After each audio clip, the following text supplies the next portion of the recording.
Good morning, Ron, and good morning, everyone. It is Monday, May 11th. Here's what's happening. President Trump is rejecting Iran's response to a U.S. proposal to end the war. In a post on Truth Social, Trump said he had read the response from, quote, Iran's so-called representatives, calling it totally unacceptable.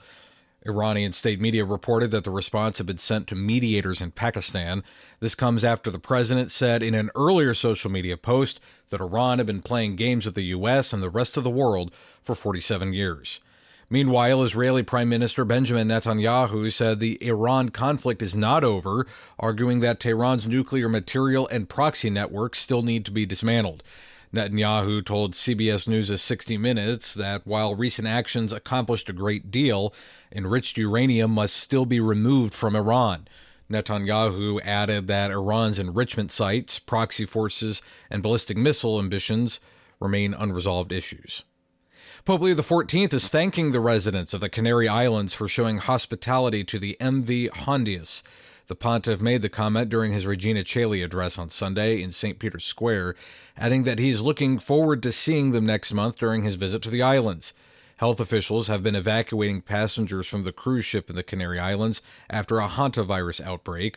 Local authorities say the MV Hondius cruise ship arrived at the city of Tenerife on Sunday morning.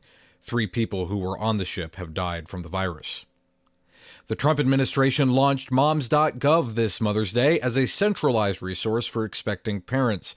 The site's tagline says it aims to support mothers and fathers facing difficult or unexpected pregnancies while promoting family health.